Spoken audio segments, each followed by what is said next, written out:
So, welcome everyone to Navigating Partnership, preparing you for the journey. We have Kezia Robinson. She is a subject matter expert for Boston Business Mentors, and she'll introduce herself here shortly. Can you go ahead and go to the next slide for me? Of course.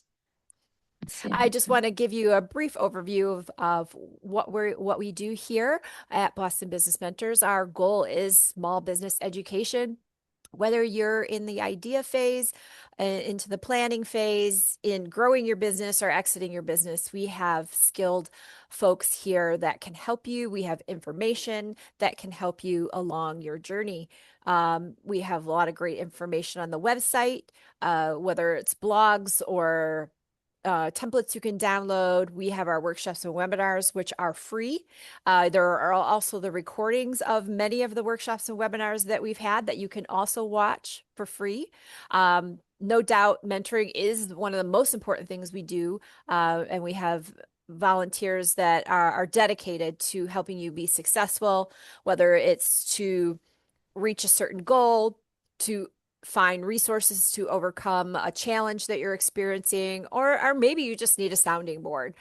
We're here to help you with that. So that's all I have to say on that for now. We will have that QR code for getting a mentor on the last slide, but we're going to go ahead and get into today's topic, and I'm going to turn it over to Kezia. Thanks so much, Teresa. Hello, everyone. Welcome. Very excited to be here with you. The topic today is pairing you for partnership. Next week, I will be running a similar format that is about navigating conflict and kind of preparing the partnership for engagement. So these tools are really helpful regardless of where you are in your partnership journey, whether you already have a business partner, whether you're just kind of partnership curious. And quite honestly, most of the tools are ones that come from all sorts of psychology and relationship dynamics more broadly. So I have had clients and myself often use some of these tools, these exercises in our personal relationship. So I feel that it's something that will be really helpful to you. I'd love if you are able to participate in the chat to go ahead. Teresa will be keeping track of that. If there's one or two things that you really want to get out of today, please pop those in the chat and just let me know so I make sure that we covered them. All right. So what is a relationship? I'm going to use this word relationship system. And relationship system is any group of people that shares like a common identity or purpose. So this can be as simple as a family, right? And the common identity or purpose of your family is to kind of be your family and propagate your family name and come together and support each other. It can be something more structured, like partnerships and co-founders and business relationships. And what's interesting is like a relationship system can also be a little more loosely affiliated. Like if you think about how we all are here in the Boston area, especially during playoff season, right?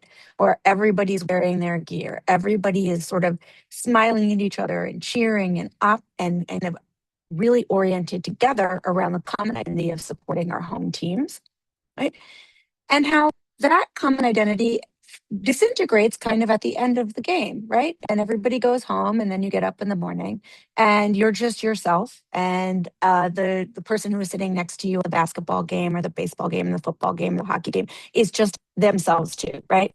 One of the things that we kind of can happen that can be a little confusing is sometimes we're kind of fellow travelers, right? We're on in the relationship when we're in the moment, but when we leave moment, we are no longer in that system. And I think that that can be something that happens often when we get into business partnership with folks that we met at an accelerator, like a startup thing, or we met because we were both taking a class together, and we had similar interests there. Sometimes we mistake being fellow travelers for being part of a relationship team. And so I just want to make sure that that's something that'll come up a few times. And it might be something that you note if you're thinking about somebody to invite into partnership with you for your business. All right. So partnership is a three-body system. And this is usually like most of us, when we think about our relationship with another single person, we think of it as like them, right? There's me, there's them. But actually, there's me, there's you, and there's us. And so this third piece, the us, is what we're going to focus on. The tendency, one thing you'll notice, I always say, is you're never going to fire your mom. So you might not have a great relationship with somebody who is very close to you. And if you think about they're the problem or I am the problem, this is hard to solve. If you think, hey, we are who we are, but our relationship is not operating the way I would like it to, the us is not what operating the way I'd like it to, then you could think about what can I do to affect the us? What could I do to make us better? What could I ask the other person to do to make us better? Right? But it's not the same as asking someone to change themselves or asking yourself to change. You're asking what could you do to make the partnership or the relationship better. So I'm going to keep coming back to this because part of the exercises we're going to do today are ones that would encourage you maybe to think the other person is the problem or the other person is the solution. And that's just not the way it is. Again, I'll just remind you, I think a few more folks have joined. If there's anything specific you'd like me to cover, please pop it into the chat. Teresa will be keeping tabs on. Okay? And just one thing to keep in mind is if you're king, many of you I know are thinking about not just going to partnership with one person, but eventually scaling a business, right? Or maybe a family business where you're going to bring in multiple members of your family. Is it only gets more complicated the more people that you add in, right? So that's where practicing what does the us mean? How do we want to be? How do we want to handle conflict when there's two of you is actually much easier. And then you can scale that out as you add more people. All right. So I like to think of navigating partnership like navigating a map. And and the reason that I'll tell a personal story in a little bit about like my experience partnership. But if we think about it, normally I ask people, okay, you go somewhere, what do you need to know? And almost everybody will be like, we need to know where we're going. And you are absolutely right. You do need to know where you're going. However, you also need to know where you're coming from. And most of the time we forget to check where are we coming from. So you and I can agree that we are absolutely going to Chicago. But if you are in California and I am in Boston, we are never going to be able to get on the same flight together. We can agree that we both like aisle seats, so we need to sit here. We can agree that we don't want to take a red eye. We can agree on a whole lot of things. But if we do not understand that we're coming from different places, we'll never be able to get on the same plane or in the same car or drive the same route.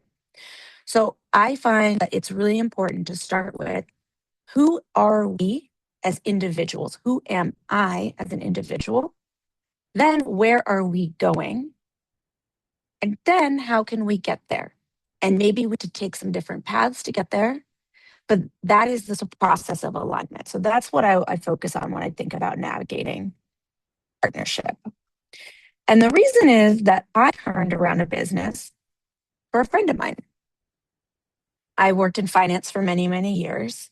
And after I went to business school, and then I came out and I turned around a business for a friend of mine. And the turnaround worked and the friendship really did it. We've repaired it over time, right?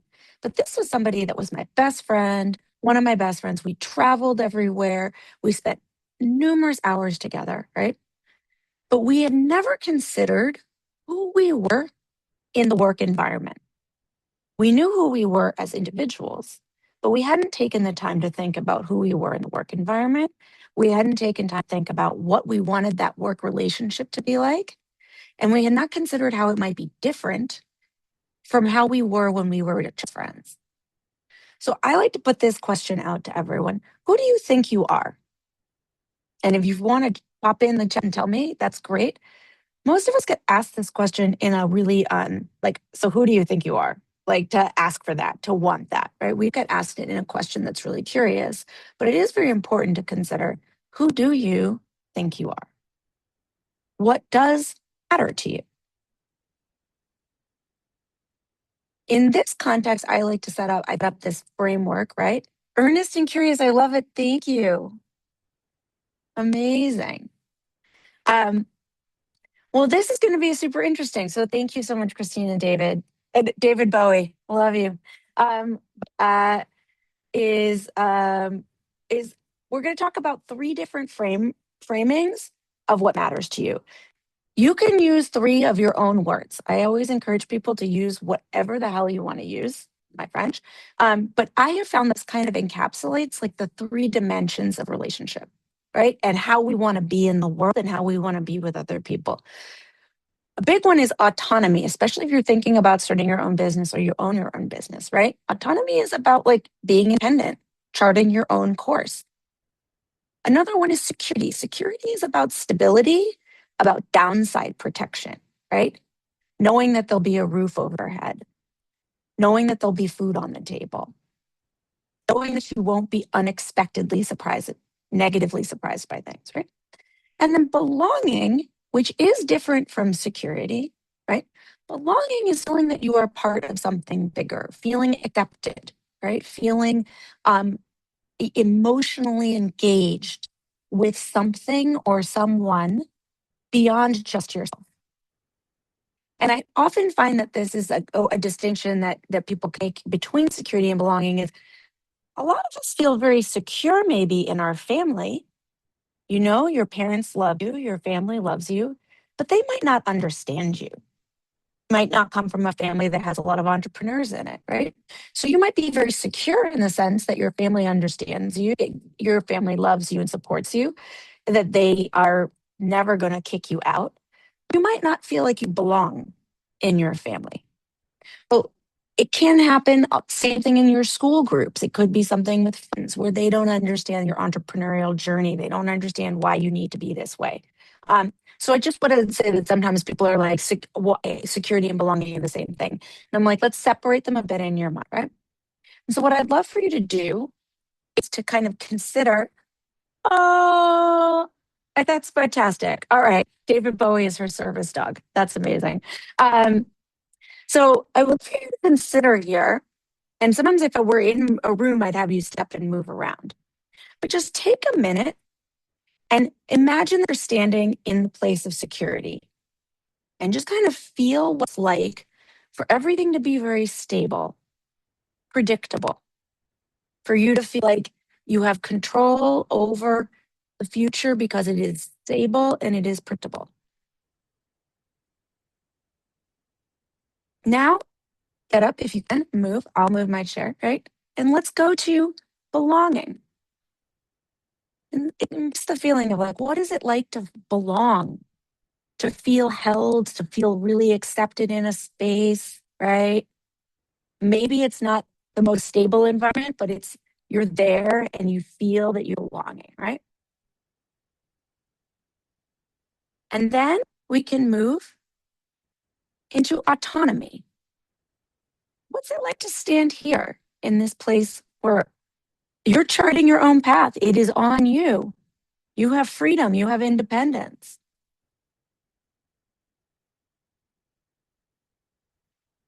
And then come back to center.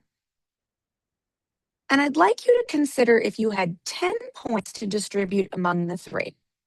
Okay? Because you can't give them all 10. It can't be 10, 10, 10. For you right now, as you think about your entrepreneurial journey, your business journey, how many points would you give each of them? So how many points to autonomy? How many points to security? How many points to belonging? You could do 3.33. You could do 33% to each of them if you feel like they're all kind of the same. But I'd love for you to make a note. Welcome to share if you're comfortable with that. But you could also make a note to yourself. Where am I? If I had to decide between these 3, how much weight am I giving to each of them?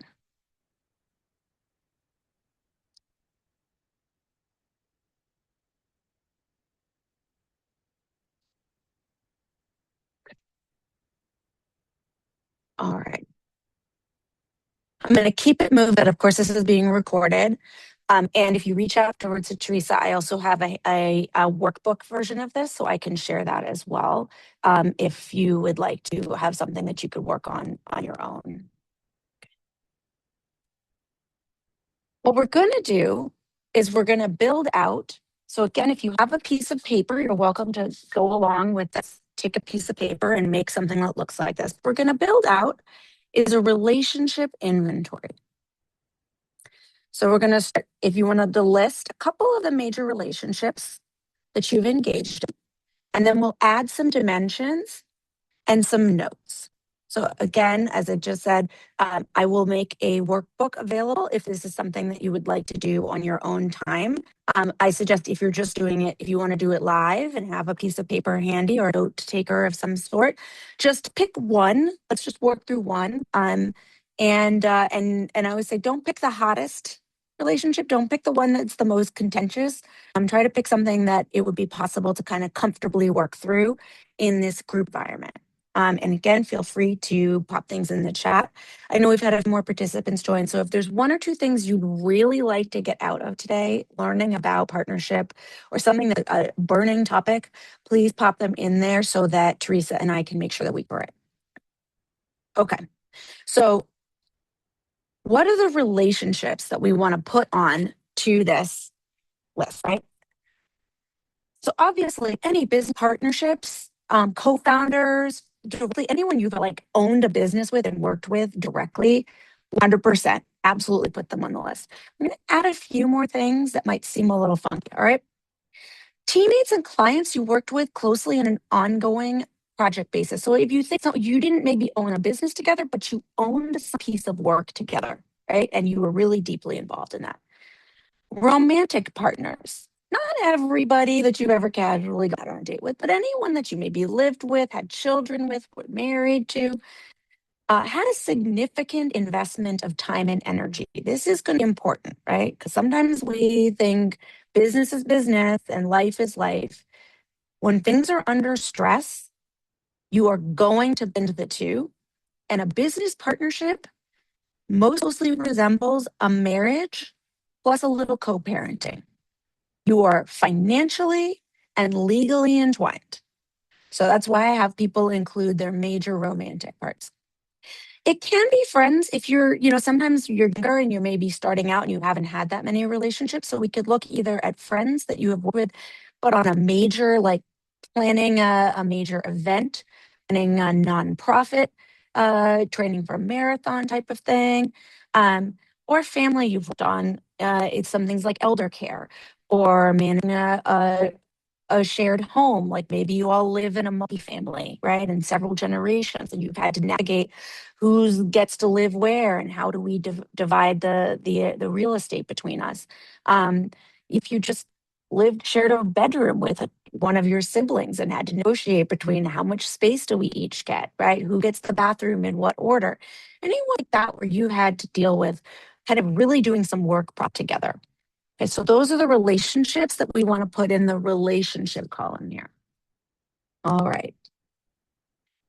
How to prioritize? I would say if you're doing this on your own, start with top of mind, and then you can go in reverse time chronology.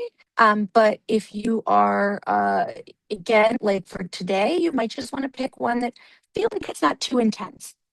Could feel like maybe a coworker that you did a lot of project work with, or a family member that you had to manage a not super like planned a vacation with. You could pick something that isn't super intense. Focus on and then we go in reverse chronology. And a big thing is on the ends of curves. So okay, so and sometimes people only want to focus on the stuff that really didn't work out, but also that did work out, but it ran its course. Right. Or even if you're still in a romantic relationship, you could put your marriage in there. Right. So relationship might be going well, but you want to kind of understand how you feel in it. And we want to look at those though, especially that were rocky ended badly, or if you are still annoyed or PO'd at that person. Absolutely, we want to deal with that, right? Because you're carrying all that baggage with you. Want to understand what happened. All right.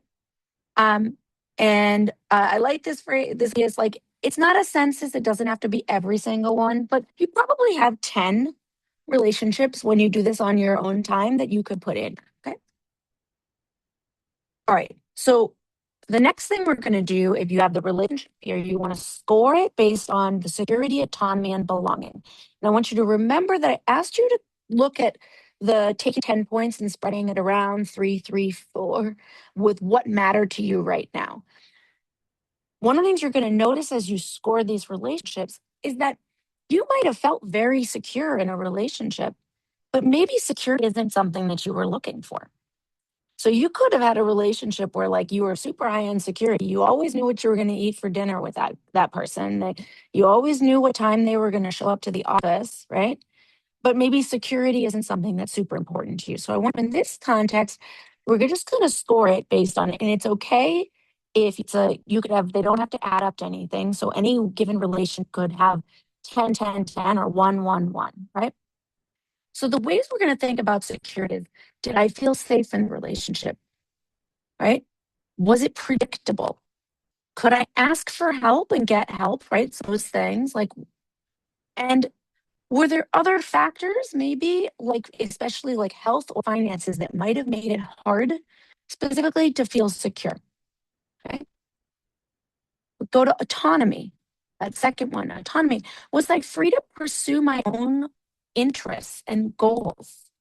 Sometimes you were in maybe a business partnership and they always had to win, right? You couldn't. And then when you said, I'll just start this new product line myself, or maybe we can have two locations and I'll manage one and you manage the other, they were like, no, no, no, everything has to be done together. So maybe you didn't feel, even though it wasn't a bad relationship, maybe you didn't have a lot of autonomy. You kind of had to go along with what other people said, especially in family systems. Often we don't have a lot of autonomy in a family business because it's what grandpa or grandma decided when they set business up. And one of the things I like is that last question: was it easy or hard to maintain a sense of control over my role in the relationship? Did I feel like I could dictate who I was in the relationship, or did I feel like they were always telling me who I was in the relationship? I'm always the little sister, right? I'm always the person who solves the problems. Did I feel like I was able to dictate my role, or did I feel like I was being told who I was? And then belonging, right? And this gets, did I feel welcome? Did I feel accepted? Could I be myself? Going back to the idea that you could be in a relationship that's quite secure where you can't be yourself because your parents don't really look the way you are when you are yourself, right? Is it easier to find common ground with the other person, with the people in that relationship? And did I feel like I was part of a bigger team? Okay, so again, for those of you who have capacity to do this, you might be taking one of the relationships and scoring it. If you don't, this is something just to know and go back and kind of reflect. What do I notice about myself in relationships? What did I see? Got a second dimension that I like to use. And especially if for some reason the scoring isn't working or you don't resonate with the belonging, security and autonomy, this one is usually pretty easy. And this is what I call like an energy matrix. We're looking here. If we go across, we want to look at how much energy did I put into this relationship? Did I put a low amount or a high amount in? And we go up and down, was it positive return or a negative return? So did I feel like positive benefit or negative benefit? So this only asks you, instead of doing the scoring, it just asks you to say, let me take that relationship. When I think about my relationship with my sister, who we tried to do when we ran the lemon stand when I was a kid, right? Did I have to put a lot of energy in that relationship or a little bit? And was it a positive return or was it negative? So this isn't rocket science. Sometimes we have a lot of relationships fall in what I will call this a maintenance category, right? So it's a lot of work, but it's still positive, right? We all have friends and family, business partners like that, and clients like that. The risk with high maintenance is sometimes once the novelty of the relationship wears off, like you enjoy the challenge of launching a new client, is once that wears off, it can drift in what I call a vampire state, right? Where all you're doing is getting depleted and you're exhausted. Likewise, sometimes you have a relationship where you're like, that client, that customer is annoying, but they only come by once in a while. So it's not that big a deal, right? So it's low investment, it's slightly negative. But then that customer tells all their friends who are just like them to come to your coffee shop. And now you have an entire coffee shop full of people who don't order anything, drink up all of the free water and coffee, and use up all the Wi Fi, right?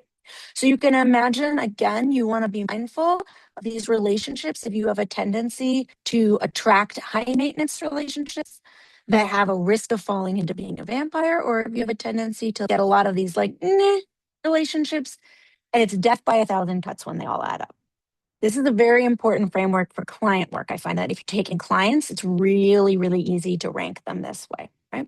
And in this, we're not talking about what to do with these difficult, if you have difficult client relationships, sort of a separate workshop I'm happy to run.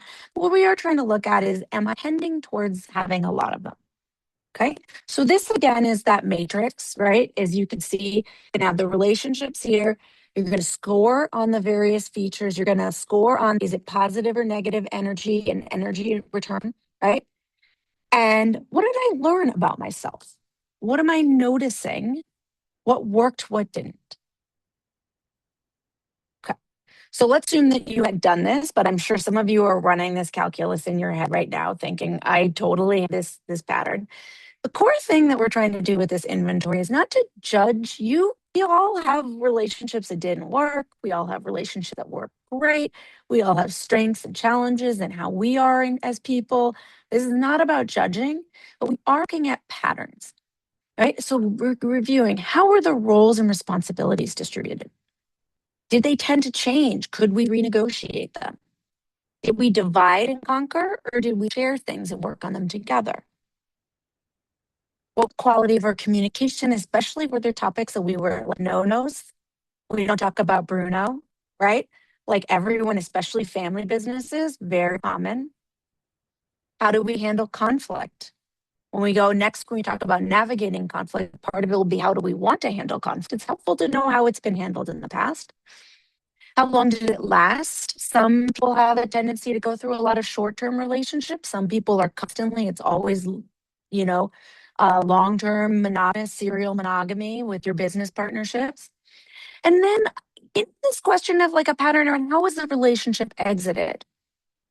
Is there a fight? Did I leave? Am I usually the person who holds on and gets left behind? Did it just die on the vine? Maybe it just petered out over time. Maybe it's ongoing. So maybe you have a bunch of these relationships and they just waxed and waned, but they've never been left. Totally fine, right? So there's not anything about what's good or bad in here. We're just trying to identify patterns. There are some pitfalls that will show up.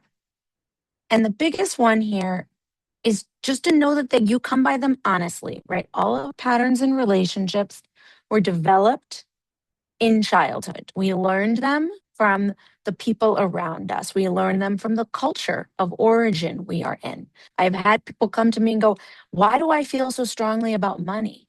Right? And you trace it back, and money has a different role in you, not just your family, but maybe your culture than it does. Success, how we measure success is often different between different cultures and different families, right? And then you have your individual preferences. So it's not as if, I just want to make sure that you understood this, like everyone has it. It's totally normal. It's totally natural. And you are not defined by these past patterns, but you ignore them at your peril, which is one of the reasons why I include friendships and romantic partners and things like that. Because when you're under stress, you're likely to default to things that worked for you when you're a very small child. And those are usually not the things that you would choose as a grown up.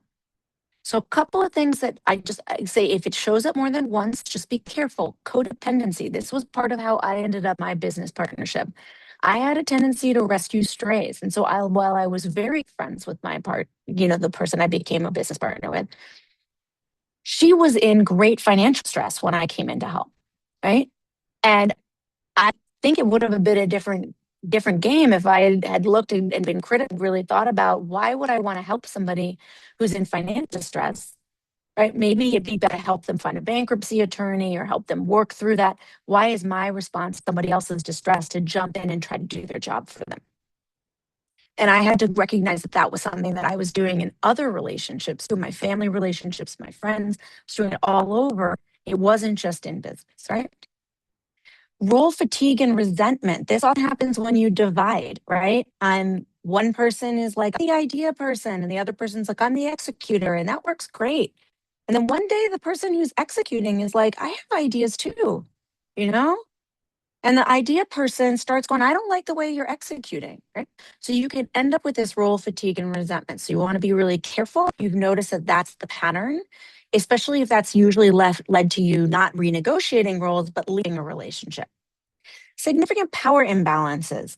Often say like big age differences, big economic differences. This often shows up in romantic relationships. And the question is, what is attracting you to play something out where there's a significant power imbalance? Either you have much more power or the other person has much more power, because you are likely to recreate that in a business environment. And then whirlwind relationships, bad breakups, crazy exes. Everybody's got one. If you have 7, we might want to have a conversation about your role in contributing to that pattern, right?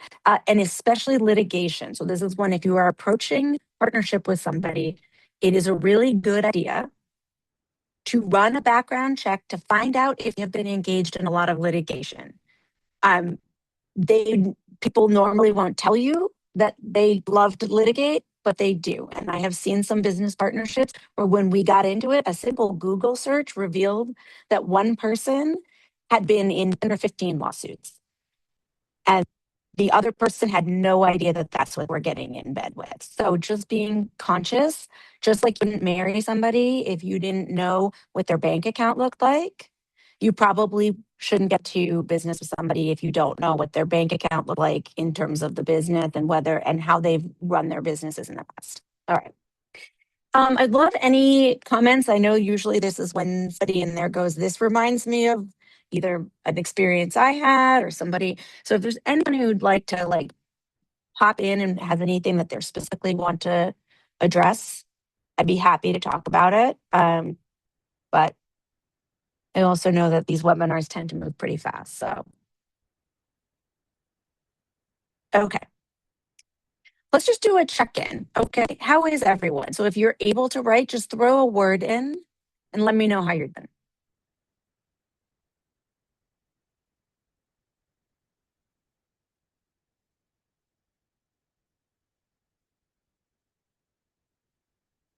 All right. Well, this is what I get for asking. I'm doing fine, but I will tell you, I usually run an interactive workshop where I just see people's faces. Awesome. Somebody's curious. Thank you. I usually get to see your faces. And so it's quite hard for me to be here and not see beautiful faces. But I am I'm really hopeful that so you'll have info to reach out if you want to connect with people at Boston Business Mentors afterwards. Okay. We have we've moved very quickly through this. Oh my gosh. All right. Worried about getting taken advantage of. Absolutely. So let's go I'll go back to a little bit about some of these patterns, right? So normally if you go through, and thank you so much for Christine for sharing, when you go through and you look at these past relationships, one of the core things to consider, if there is a pattern where the relationship felt unbalanced. I always like to say, this is my dad talking, and he was not my parents are no longer married. He was not the most perfect person in relationship, but it takes two to tango. So we want to consider what was our role, even if our role was very small, because sometimes like you really were railroaded. Somebody really did do you dirty. You want to say, what was my role in the situation? Maybe I stayed too long. Maybe I didn't seek out help from other people when I noticed some red flags. Maybe I could have documented, like I think like this relationship inventory and carry it with me going forward into the next relationship.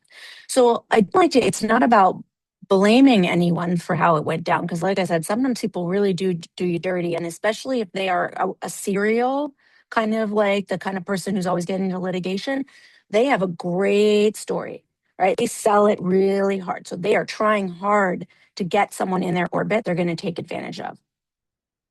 But you do want to consider if it's happening repeatedly, that maybe some cues and some things that you could be bringing from this relationship inventory in the next that would help you feel a little bit more confident. And a big one I'm going to go through. So I like to these are some additional resources. We'll go back to, well, it's not in here. Okay, well, sorry, I must have taken it out. Is inviting this person you're thinking of doing a partnership with to do this type of activity with you, to do the relationship inventory with you. So each sit down and do it and then share your output. Anyone who will not do this inventory is probably not somebody you want to be financially and legally wedded to. Anyone who will not share this inventory with you is probably, maybe they'll do it and then they don't feel comfortable sharing it. Well, now you have do you want to be financially and legally wedded to someone who is uncomfortable talking about their past?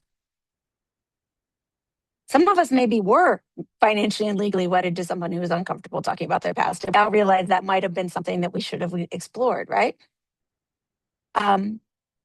We will share the recording and the presentation, I believe, so to Teresa. And if you reach out to Teresa, there's also, like I said, I can share a little workbook for how to go through this inventory yourself. Awesome. Thanks. So that is probably well, next week when we talk about navigating conflict, there's a bunch of things in there, but I would say like that's one of the core things here. Going through this yourself and then really asking yourself, could I ask the person I'm in partnership with or I'm considering partnership with to do this with me, to go through this journey? And if the answer to that is no, then you probably want to go back to, okay, what's going on with security, autonomy, belonging, energy investment? What's going on with these patterns and pitfalls here? Why would I have wedded myself financially and legally to a business partner that I'm not comfortable having these conversations with? And what might I need to do to get to the place? And so next week, we will go through some exercises that kind of are softer ways to start the conversation. So again, just because this might seem too much to ask of them, we can do the other exercises and then you could bring this in. But it is a really powerful tool and a real gut check for yourself and for your engagement with a new partner is like, would I want to open the kimono and really share with them? Okay. The additional resources I have here, and again, if you have any questions, please pop it in. The additional resources I have here are, I tend to do a behavioral assessment. There's a lot of free ones out there. You can usually get a free version of an Enneagram, Myers-Briggs. I happen to like Clifton Strengths, which is linked here. That's about $50-$60. I do think they have some non-profit profit pricing and things like that. But that gives you a common language with your partner about what you're good at and what, like I said, defaults are. All of this is not about who you're going to be going forward, but about who you've been in the past and what are the defaults. So we know where we're starting from, then we can come into alignment about where we're going. Many people are familiar with the 5 love languages. There is a free assessment that's the apology languages. This one is great, and especially in advance of if you're planning back next week when we talk about repair work and making an apologies, can be really helpful because what it sounds like an apology to you might sound like an apology to me. And so often when we're trying to repair conflict, that we're just using different ways of talking, and that sometimes that makes it seem like the conflict is not resolved when both parties really are trying to move forward. I am a big fan of something called a branch of psychology called Internal Family Systems, IFS. And there's a book, there's lots of free resources. If you just Google IFS, many free exercises available. But if you want a kind of DIY self-help book that walks you through the framework, it's called No Bad Parts, and it's available any place that you would normally go to find books. But like I said, if you go to their website, I do think they have a lot of that content is available for free. And then the last thing that I like to suggest is a personal values exercise. And values are really, really individual. And I always say, like, all values are created equal. They are just not equal to you. And so it can be really important. And again, you might Google, and I have some that I can, but you might Google some resources for how to do a personal values exercise. The idea is you want to come in knowing who you are, where you're coming from, And especially that if you and your partner are not starting in the same place, you want to have a full understanding so we can build kind of a collective meeting point from which to set the path and chart the route to your destination. All right, that is it. That's what I've got. So I know we've got a few participants on. If anyone has anything that they'd like to ask or any questions they have or anything like to bring up, any slides you'd like me to go back to, please feel free to pop that in the chat.